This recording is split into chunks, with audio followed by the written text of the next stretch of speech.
So I'd like to introduce today's speaker. Sarah Light is an agronomy farm advisor. She's located at the University of California Cooperative Extension Office for Sutter and Yuba counties. Today, she's going to be speaking on considerations for cover crops and weed management. And now I'm going to pass this over to Sarah. So Sarah, you can go ahead and share. Thank you, Cheryl, for that introduction. And I added a little parentheses in my title. My focus will be on annual systems, but many of the concepts and topics covered would be useful in other cropping systems, but this research is all in row crops. So this is a quick outline of my talk. I'm going to give a brief introduction to soil health and regenerative agriculture. Then I'll share some data and information about cover crops and weed suppression. And then I'll end with some slides on equipment considerations. They're from a talk I put together on equipment considerations for regenerative agriculture practices. And I'm going to be taking a subset of those and highlighting some equipment that can be used for weed management and cover crop termination and kind of that consideration. Termination of cover crops is really a critical component of cover crop management and does interplay with weed control as well, and avoiding the introduction of new of cover crops as a weed or having them spread in areas that you don't want them. And then I'll close with resources and conclusions. So when we're talking about soil health, we're thinking about this intersection here between the physical, the chemical, and the biological properties of soil.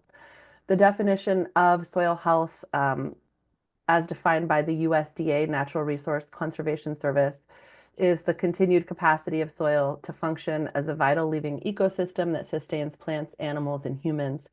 And I always like to draw attention to the word function, because that means to work or operate in a proper or particular way, to be in working or running order, to operate, perform, or play the role of, do duty as. And so when we're thinking about soil health, we're really thinking about how we can improve the functional capacity of our soil, whether that's improving the space for roots to grow, root respiration, and habitat for soil organisms, whether that's optimizing nutrient cycling, increasing infiltration of water during rain events, storing water for use later by crops. And so when we're implementing soil health practices, we want to make sure that we have benefits on our farm that we can see, and weed control can be a benefit that we can measure. But also, we want our cover crops to not make our weed problems worse. And so I'll talk a little bit about when things go wrong, but just to kind of frame why we might do cover cropping, we really are trying to build soil health, and these all that fits into regenerative ag practices. This is a diagram from the NRCS on the principles of soil health. Those include maintaining a living root, maximizing soil cover, and maximizing biodiversity. And cover crops really hit all three of these because cover crops introduce a new species into our rotation.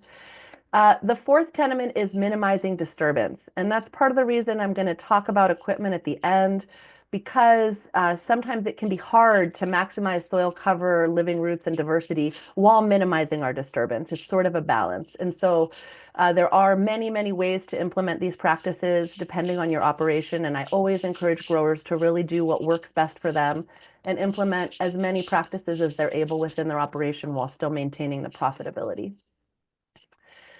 This is a picture from a grower down who grows cool season vegetables. And I want to thank the growers who have been so generous with their time and information sharing, especially with the equipment piece of this, but hosting the trials that allowed me to collect this data and that sent me photos such as this so I could share them with you.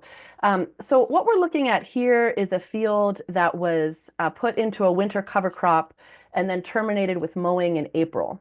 The residue stayed on the top of the beds, and the grower wasn't planning to plant the field in the spring, and so they left it with this residue on top. So that's the soil coverage or soil armor that we like to see. Then, because they wanted to make sure that they didn't get a worse weed problem from having the field left like this, They ran a vertical tillage tool several times in the field. You may be able to see here in the foreground this kind of a little bit disturbed soil. That's where that undercutting knife went through.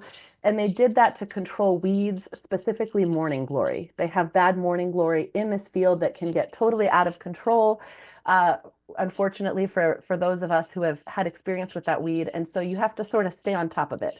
And then they also used a strip tiller in the furrows to clean the residue out and be able to move through the fields a little bit easier. So this is kind of like a real life example of what a field might look like where you're maintaining, you're implementing regenerative agriculture practices, but still maintaining very tight weed control. Um, Cover crops, by definition, are planted in ground that's otherwise fallow. So cover crops can outcompete weeds that would grow in the same season in many situations. And it's really through that physical competition that cover crops are effective. There is some data and research about the ways that cover crops and regenerative ag practices can modify weed pressure and weed dynamics. I am not going to cover that in this talk. I'm going to be talking about that real physical competition through closing of canopy and not allowing the weeds to establish. Some of the benefits that we like to see, or the functions, the soil functions, can be achieved by leaving weeds uncontrolled in your field, also called residual vegetation. That includes water infiltration, reduced runoff, increased organic matter. But if those weeds go to seed, you're building the seeds in your soil seed bank and you run the risk of having an increased number of weeds in your field. So cover crops are sort of an alternative to that um, opportunity. This is my methods slide. In the next part of my talk, I'm going to be talking about weed suppression, and the way that I collected most of this data was as follows. You use a meter by meter quadrat and you find a representative part of the field. What I mean by representative is that if you have an alkali strip or a part of the field that doesn't straight drain or a part of the field that has worse weeds than others, you want to avoid that. You want to find an area that's really representative of that treatment or that field, and then you randomly toss the quadrat out, and where it lands, ideally in the bed, you don't want to take the data in the furrow. You collect percent weeds, cover crop, and we always do bare soil because of the desire to maintain good soil coverage as a soil health practice. I highly encourage, if you're new to cover cropping or you're experimenting on your farm or working with growers who are experimenting, to collect this weed pressure data. You might even collect, if you really want to get into it, what weeds are present, if you see difference in the types of weeds, if there's a certain type of weed you're more concerned about, maybe a cover crop is more suppressive or less. And those notes can be helpful for you to understand what works the best in your operation for long-term weed control and weed suppression. It's important to have the same person collect this data from all treatments and at all points, because what I perceive as 60%, another person might think is 65 or 70%. And so it can skew that data. And a good rule of thumb is to do 3 measurements per treatment area. It goes pretty quick. You get into it and you just take it. But this is how the data is collected. And all the data shown here is collected over 5 years. It's not collected in the same field or even in the same farm. It's collected from multiple site years at multiple cover crop trials. And we were taking percent cover to understand the soil health benefits. And I decided to put a talk together to understand weeds, since I know how important weed management is for growers and how expensive those things can be as well. So I'm going to dive right into what observations I've found. The first is that if you plant before the first rain, you can increase the competitiveness of your cover crop and soil coverage. These 2 pictures are from the same field taken on the same day at the end of February in 2022. We tried to get all of our plots planted before the first rain. We were planting on the 21st of October, but that evening and the following day, we got a huge rain dump of about 4 to 5 inches, and we were locked out of the field for a month. And so when we finally were able to get back out there, when it had dried down, we planted the second strip of the cayuse oats.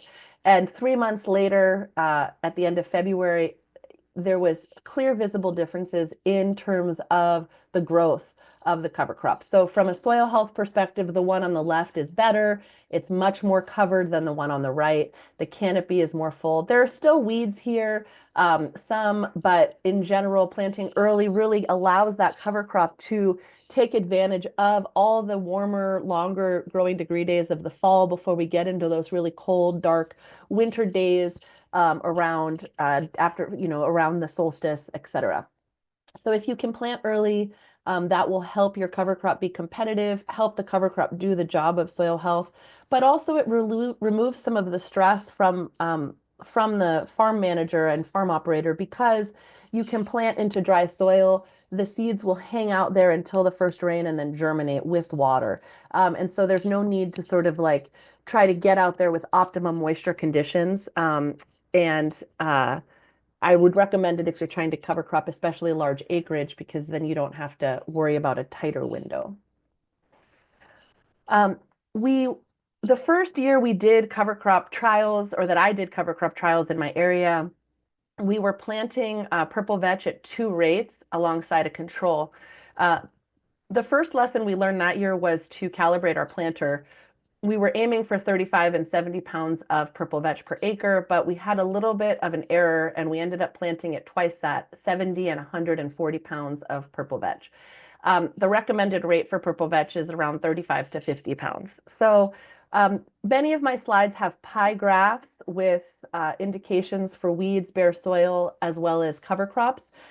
In this one, we have weeds in blue, bare soil in red, and the vetch cover crop in purple. There's also a fourth color here, which is green. That's the volunteer wheat. We considered that to be a mixed stand of the wheat and the cover crop because the field had come out of wheat. And when we go down here, the purple vetch plus wheat combined were the same in both the rates of vetch, both the 70 and 140 pounds of vetch per acre. In year 2, we were able to optimize our planting and plant the vetch at 35 and 70 pounds per acre. And still, the vetch was extremely competitive with the weeds when planted at a more optimum rate. My recommendation is to not go at an astronomical high rate, particularly with legumes. The seed can get very expensive. So we did not see apparent weed suppression or soil coverage benefit from planting at a very high rate, or even at twice our desired rate. But certainly optimizing for your operation is important. And I also want to note some of the precipitation details on this slide. The first year we had a good rain year of 16 inches total. And the second year it was a pretty heavy drought year with only 6 inches of rain total, but 4.7 inches fell before the end of the year. So that allowed the cover crop to get the moisture it needed to establish and get a good stand before we had an extremely dry winter in 2020. We cannot control the weather. And so we have to sort of hedge our bets a little bit, but I have observed that there are differences in wet and dry years and when those patterns of precipitation fall. So I'll share those with you.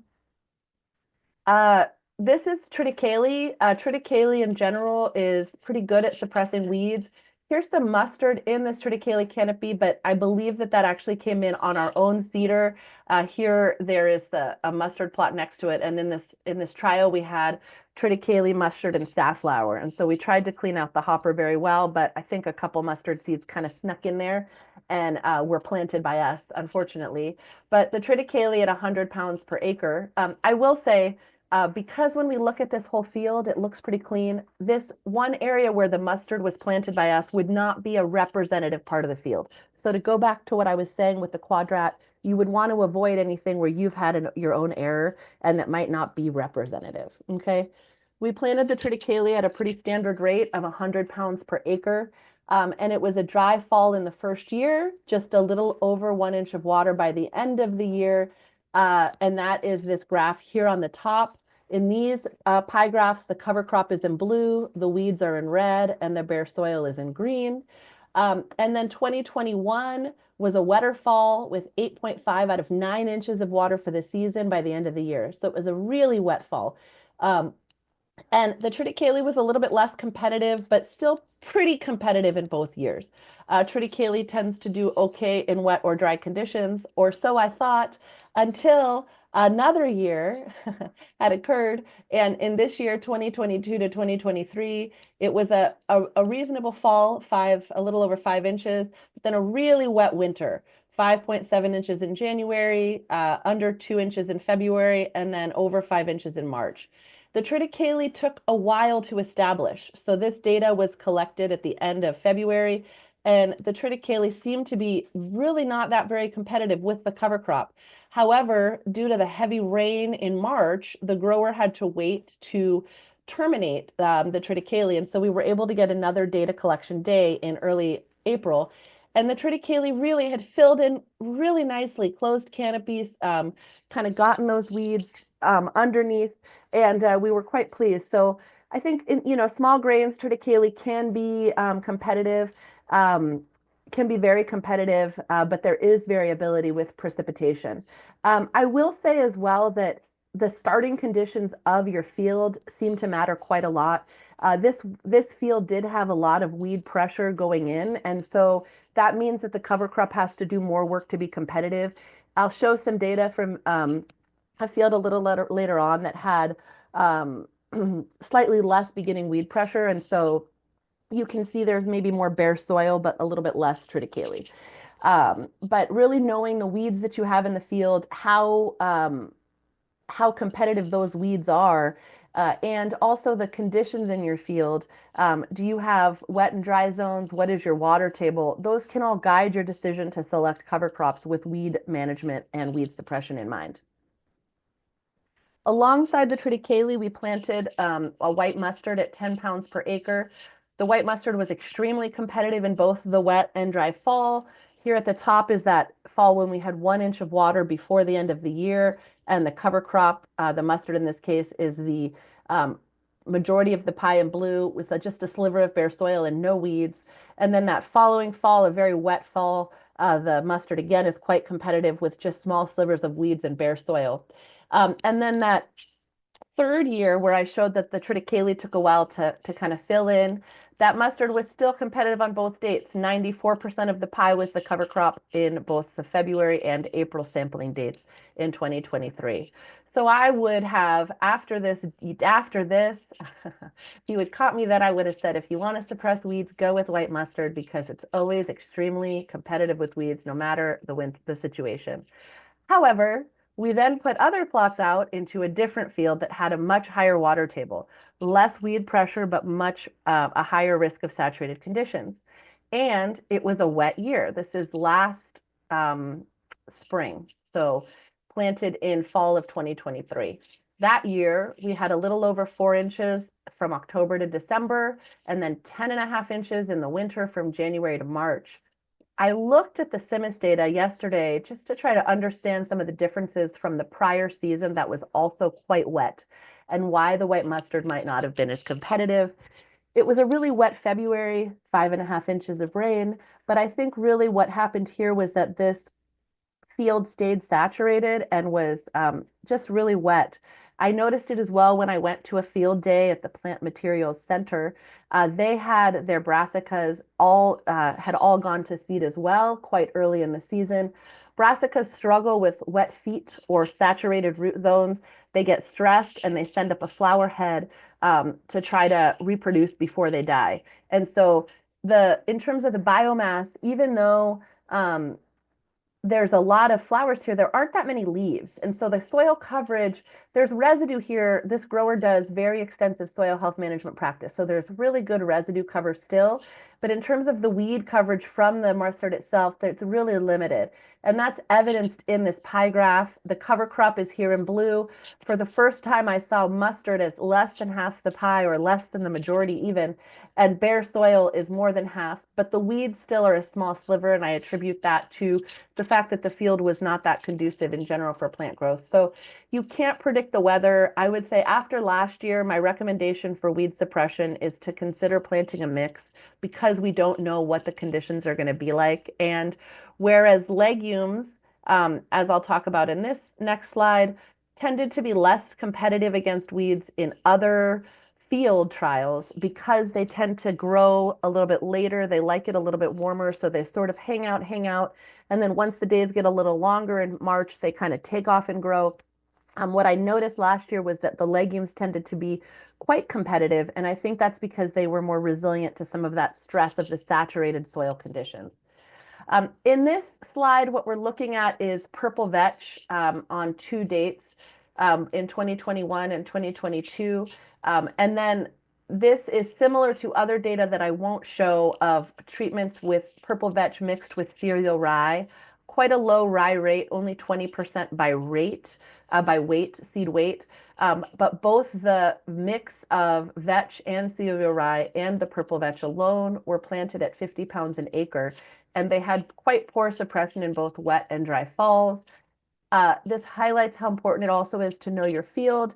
This field has really heavy nettle pressure as well as mallow pressure, and the vetch itself, being the majority species in the mix and then the only species planted in the other plots, was not able to compete before those plots established. And so I think picking a cover crop that closes canopy faster and is more competitive when you have challenging weeds such as nettle and mallow can be very important. So I really encourage you to know your weeds, know your field, and make decisions accordingly.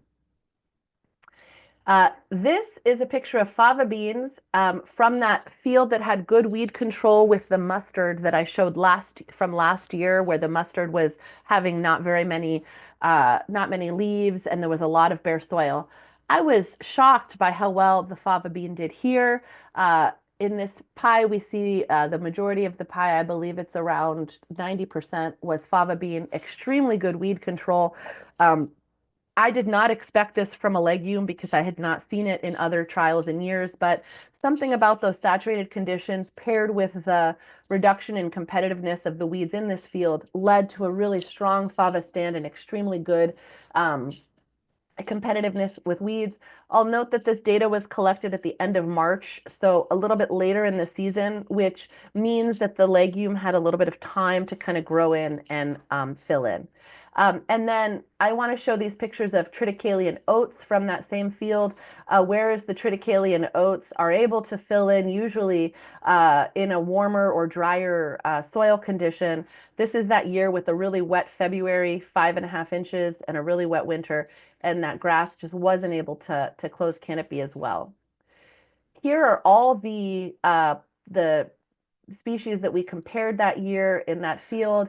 The brassicas, shockingly, had not very good weed suppression, cover crop being under half the pie. The legumes, the purple vetch did excellent in this field. The fava bean did excellent. Peas are a little bit more spindly and less competitive. And then down here are the grasses where the oats did the best. In these graphs, the cover crop is in gray as compared to uh, the cereal rye, the triticale, or the barley. I've put together multiple years of reports that include precipitation for the year and any relevant information alongside cover crop height and these pie graphs with bare soil, weed suppression, and percent cover. Please refer to them, and they might be helpful if you're trying to select a cover crop. There are many reasons to plant a cover crop besides weed suppression, and so of course those are going to come into play when you're making a decision on what to plant. If you're trying to increase the nitrogen in your field, you might opt for a legume, which will fix nitrogen. If you want to break up soil compaction, you might opt for a brassica with a deeper root or a grass. But in terms of the weed control benefit, I do try to document as much of that as I can. But I highly, highly encourage, and I'll talk about this a little bit later on, considering termination in the beginning. One thing about brassicas is that they can make a kind of fibrous stem that can get caught up in equipment. And so making sure that you have the right equipment to terminate that without too much stress and headache for you is pretty important as you're going. And so weed management is just one of the considerations with cover crops. I want to highlight one of my favorite cover crops here in this picture. It's the forage turnip. It makes this really nice little root that can be a great compaction builder. And what I like about it is that it closes canopy, it stays shorter than other brassicas, and it goes to seed later in the season. These are side-by-side pictures of the turnip planted next to the mustard, and the data is collected on the same day in a kind of adjacent to a wheat field. And consistently, I've seen that the forage turnip sets up a seed head later. For that reason, I like it because I feel like you have the win-win of compaction soil coverage, but the reduced risk of adding and introducing new weeds into your field. I know some growers, particularly organic growers, who stay away from brassicas because the risk of setting seed is higher. And once they set seed, they have those small little seeds that can blow around and are so hard to control. But if you are going to go with a brassica and you're worried about it setting seed, I do think the forage turnip can be great. But of course, even our favorites have years they disappoint us, such as last year, that the forage turnip in the saturated field condition looked terrible. Here it is on the right. There's a lot of weeds coming up in competition, though you'll see there's a lot less yellow here than here in this on the left. Still, it goes to flower later than the other brassicas. This brassica here, this mustard, has gone to flower already. The turnip has not, but it wasn't able to be as competitive because of the saturated conditions. I was fascinated by that. However, still set really nice bulbs having that soil compaction breaker. So there was still a great benefit. It was still doing the work that we needed it to do, but unfortunately not the work of weed suppression. To plug the forage turnip just with this picture, I was at a field day talking about my favorite cover crop, the purple top forage turnip, and how big they had grown. And a grower who was attending said, "Oh, I have much bigger turnips on my farm," and ran up the road and brought these back to show me. So you can see when in the right conditions, they can really be tremendous opportunities for soil breaking. These are comparisons of three different brassicas, a black mustard, daikon, and a purple top turnip. This is a screenshot from one of my reports. There are differences in terms of the suppression of the weeds, with the light blue being the weeds and the dark blue being the cover crop. I also want to draw your attention to the differences in the height. I have the height in all of my reports. And that can be really critical when you're thinking about the equipment that you have to terminate and manage the cover crop and your willingness to deal with a lot of biomass. I encourage you to think about that before you start. Some cover crops can get taller than others and can be more challenging to deal with. This is just a screenshot of what that report might look like. And then in dry years, what we observed was that brassicas were more competitive than grasses, and both were much more competitive with legumes with competition for weeds. But in wet years, the legumes were more competitive. So again, hedging your bets with a mix can be very effective. To summarize the winter cover crop considerations, it's important to know your field history, including weed pressure, drainage, water table, before you plant. A successful stand establishment and an early plant date can go a long way towards increasing the competitiveness of your cover crop with weeds. And then knowing the plant family or mix selection is also important, as is a plan for termination in advance to avoid future weed pressure. It's okay to pivot if you need to mid-season by doing a high mow or some other trick to get rid of that seed head. Well, I can't think of another trick besides a high mow, but a high mow. And then experiment. If you're new to cover cropping, try different species and really take good notes and observations. Manage a cover crop like you would a cash crop. You know, pay attention to it. Don't just plant it and come back months later. Pay attention to it. See how it worked, how it works in your operation. Take notes on your ease of termination with the equipment you have, the ease of the soil tilth after the cover crop is gone. Those are kind of good ways to determine what works best for you. And then finally, consider a mix of species because the weather can be uncertain. I want to talk briefly about summer cover crops. Summer cover crops are planted in the warm season. So in an annual system in the Sacramento Valley, they would usually be planted after wheat is harvested, or if you have an early tomato harvest. I know a grower who was kind of checking their drip tape, and they ran the drip tape to get that summer cover crop established, and were able to kind of plug their holes that way. But in a 3-week difference, you can get a huge amount of biomass. This is sun hemp, which is a legume that fixes nitrogen. So adding a lot of good nitrogen, biomass, organic matter. It's mixed with buckwheat, and buckwheat has flowers at a time of year when there's not a lot of food for pollinators. So it's great for the ecosystem. Summer cover crops can be water limited in a drought, but opportunities do exist, and you terminate them typically in the fall. I did 1 year of summer cover crop trials in Colusa County. We planted them at the end of June. We applied 7 inches total of water, 3.5 of which were at planting, though I've heard from others that you can get away with only 3 to 4 inches of water total with these species and be just fine. We shut off the water in early August, and then I took these photos and data at the end of August. The red cowpea was the most competitive legume in terms of weed suppression, but it was really the grasses that were the winners here. This Piper Sudan grass and sorghum Sudan grass provided 100% weed control and soil coverage, no bare soil to be seen. Sounds awesome, and it is, though I'll draw your attention as well to this height. 84 and 86 inches is quite a lot of biomass to deal with. So something like a grain sorghum, which was also very effective, followed by Japanese millet and teff grass, might be better because they grow to be much shorter. Uh, Here's a picture of those two Sudan grass plots the following spring. They provided complete suppression of even overwintering crop weeds.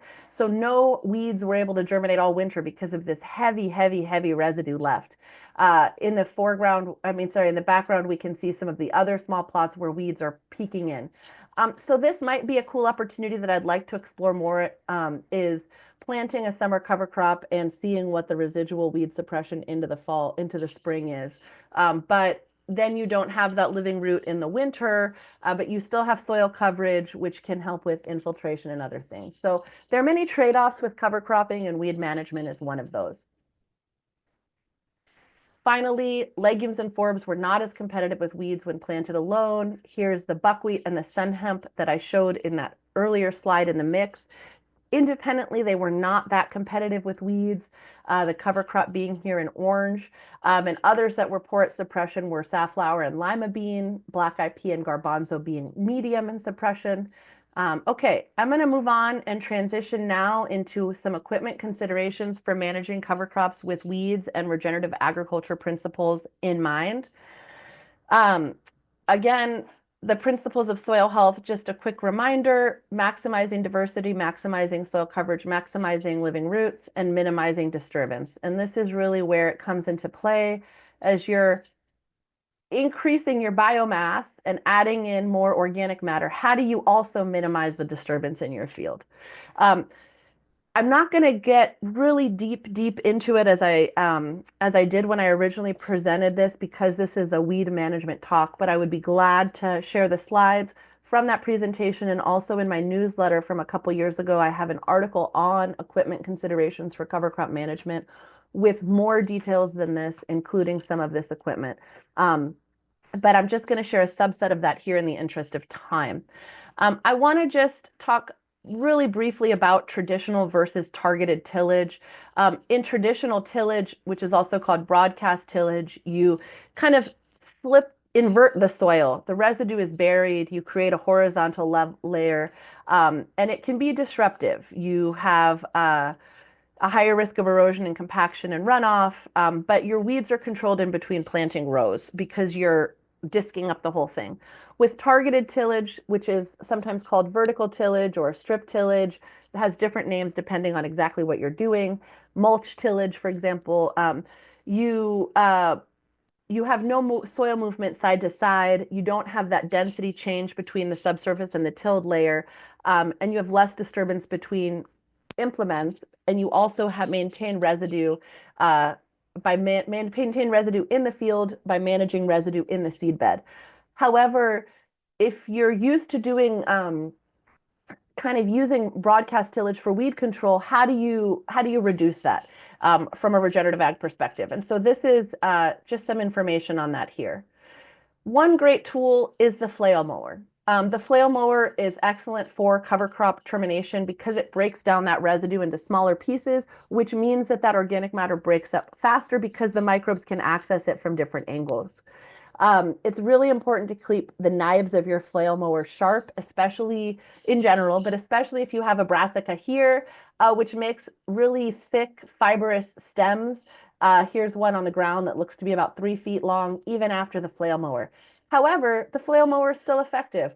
This brassica is like the size of the tractor wheels, taller than the tractor wheels, and it's just totally being chopped down. And so this is an excellent example of how flail mowers can help.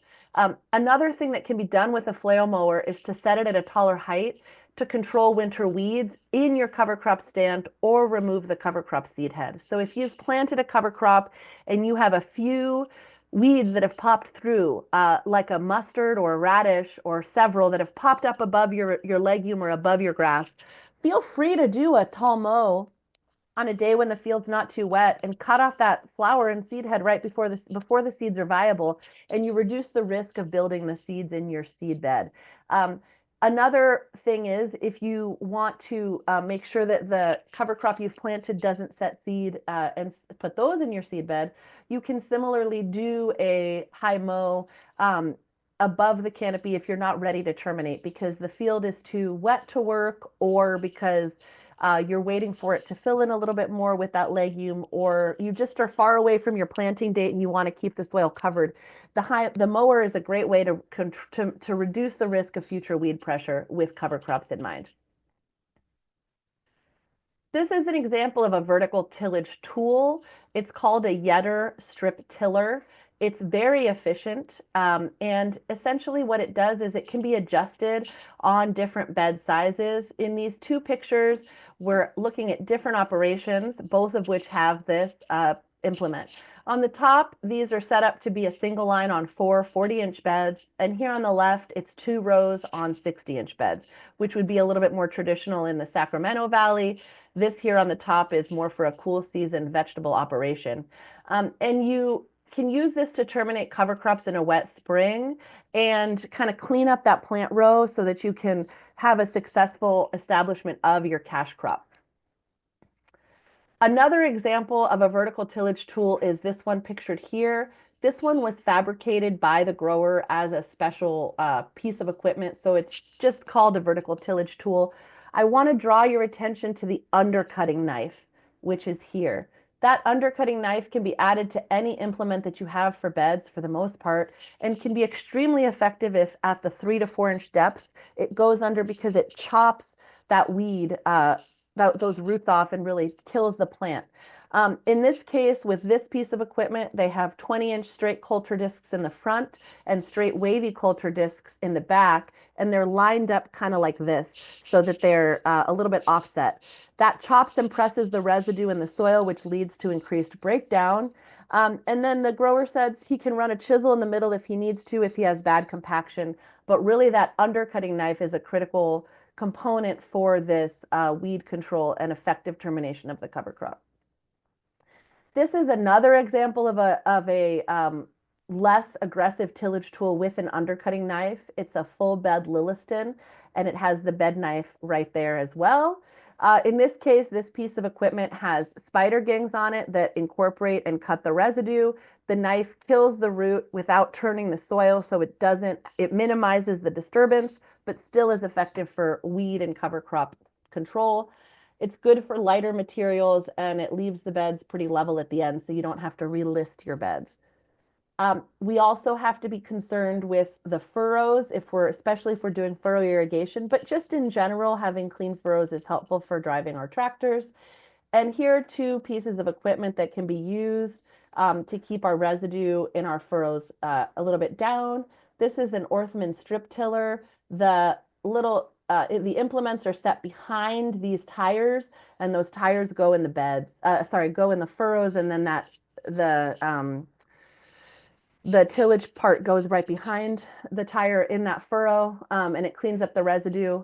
That's in contrast to the furrow mower that really just chops that residue and leaves it in the field without that kind of crumbling and disc component like in this picture.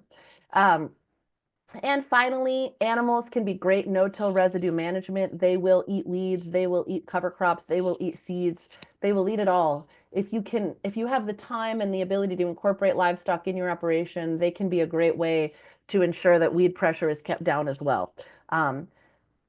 I'm getting close to wrapping up here, but I want to share a couple real life examples from farms in California of how the operations are conducted and when the weed control occurs in a regenerative ag system. So this is a picture from Sutter County where I work. We see uh, the beautiful Sutter Buttes in the background. This is reduced disturbance following rice. This is a field that is rotated with rice and vegetables and field crops. So its rice is included in that annual cropping system. And what the grower does is that they flail mow after rice in the opposite direction of the harvester. Then they drill seed the cover crop, which is come up in this picture, the vetch and I believe they had a rye mix. I'm not sure what their grass is. So they have that cover crop into the residue. They graze the cover crop off in the spring, and then they flail mow it. Then they have to do a little bit of a disc because they have a lot of rice straw, which can tie up nitrogen. They irrigate that up, and then they cultivate for weed control. So they have that built right in there, and then they pull beds, and then they plant their next crop. And so they have their soil covered essentially from rice harvest in the late summer, early fall, all the way through that next spring. They have good coverage all season, and they still are able to control their weeds. I know we have folks from around the state here, so this is a cool season vegetable example from another farm that implements a lot of regenerative agriculture practices. This is coming out of winter vegetables. They planted a cover crop in the early spring, they mowed in the late spring, and they left the residue on the surface, and that's this residue in the picture here in between these green rows. In the fall, they did a strip tiller in the furrows to keep those weeds at bay and used an undercutting knife in the field to control the morning glory. Then they used the Yetter strip tiller, which I showed, and they planted a safflower vetch and phacelia mitch, which is what we're seeing in this photo. They're planning to plant onions in the spring. So in this example, they maintain residue for the majority of the year, but they still have a really tight plan to keep those problematic weeds such as morning glory controlled so that they don't allow them to really get ahead of them while they're keeping that field with cover crops and with residue on top. I think these are great examples of how weeds can be controlled while we are implementing many of the tenets of soil health. Uh, One important word to the wise, when I interviewed some very successful regenerative ag growers for this talk, I said, what is some advice you would give based on your experience? And one of the main things that I took away was pick a cover crop that you can manage in the spring, no matter what. No matter if it's a wet spring or a dry spring, no matter what the plant date of your tomato contract is, no matter what. And I think that that's really good advice. Um, I want to show pictures. What we're looking at here are examples of why experimenting in a small area can be very important, particularly if you're doing something really novel. If you're planting a cover crop, you can do it in the whole field and have a plan for termination. In this case, the grower I was working with wanted to try a no-till roller crimper termination. And so I said, that sounds great, but let's start small. And I'm glad we did because that cover crop popped right back up. Here in this picture on the left, that's a tomato transplant being totally surrounded by a clover cover crop that was rolled and then did not die. So if you are going to try some alternative termination methods, I would definitely start small because if this had been the entire field, it would have been extremely a big problem. I always like to share the good, the bad, and the ugly. And so I will share one other less successful situation we had with cover crops was one year. This was a year with the purple vetch and the purple vetch plus cereal rye treatments that were not as competitive with the weeds. That field had bad nettle and bad mallow. And the mallow kind of thrived and grew in the understory of the cover crop.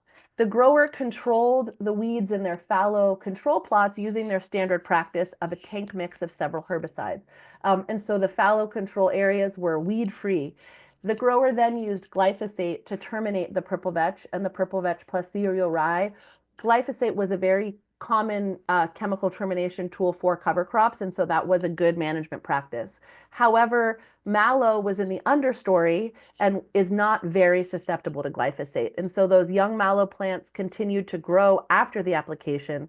The cover crops were chopped, but the mallow was not killed by the chopping. An undercutting knife might have killed the mallow, but the grower sprayed glyphosate and chopped, and that mallow just really uh, was able to continue thriving. And unfortunately, the field went into sunflower, and a sunflower doesn't have very many broadleaf herbicide options. And so the grower had to hire a hand weeding crew that was quite expensive. And so again, knowing what weeds you have in your field and making sure that your cover crop is not providing a safe haven for your weeds to grow, and making sure that your cover crop termination technique is effective for killing the weeds in the understory is critical for making sure that you have success with weed suppression with a cover crop and not, unfortunately, an introduction in higher weed management cost. I'm going to just share a couple resources before I close.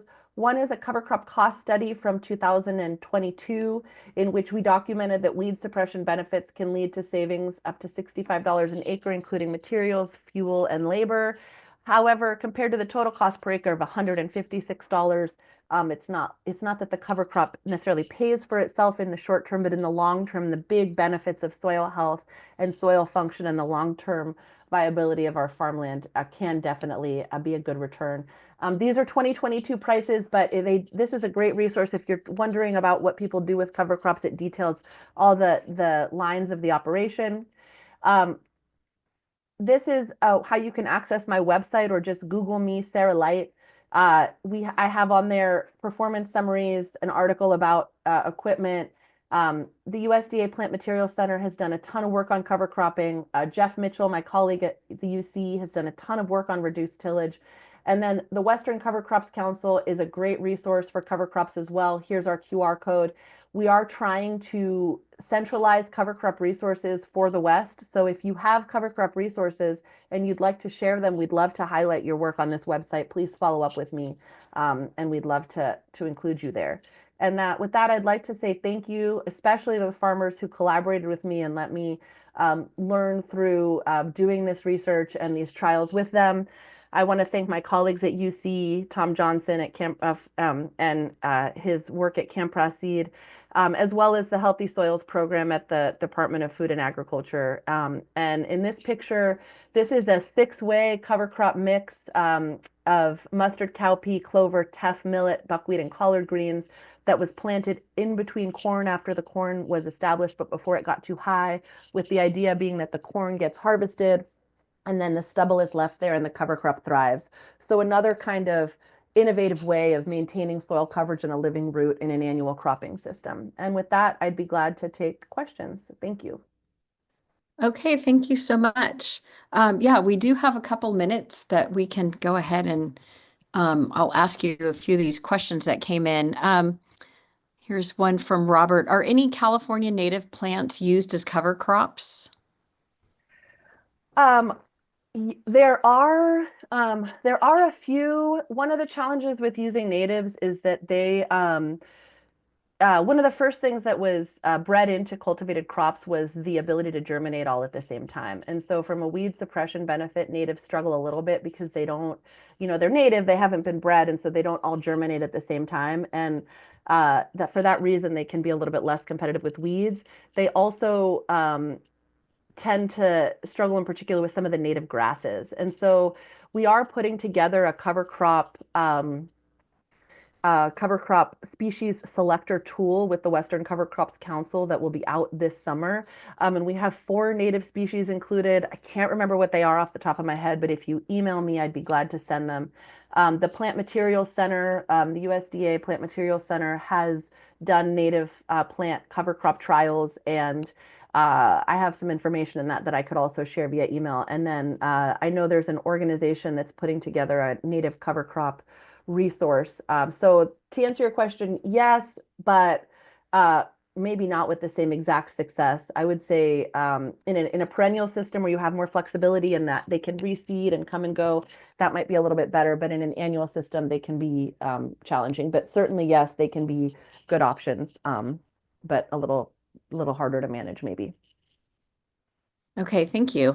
From Stacy, how do you address concerns from growers who are interested in cover crops and soil health, but worry that leaving residues on their fields could harbor insect pests like western flower thrips and contribute to their spread into nearby production fields? Um, I I'm not an entomologist, full disclosure. That is not a concern that I've heard, but I definitely think that knowing your operation and the pest risk in your field and in surrounding fields is critical. So if that's something of concern for you, then definitely think about it. I've not heard or had anybody bring that to my attention. I have had growers say that the benefits of cover crops that can't be quantified, such as food for insects in the spring, is a reason that they do it. So I think there's, with everything, there's trade-offs, but the pollination services can be really positive. All right, thank you. And here's another question.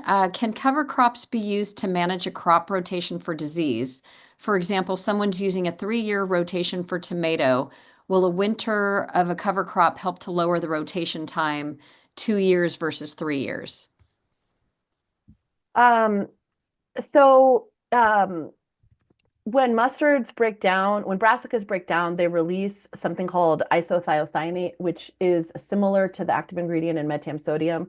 Um, so people have done some research on the ability to use cover crops in that way.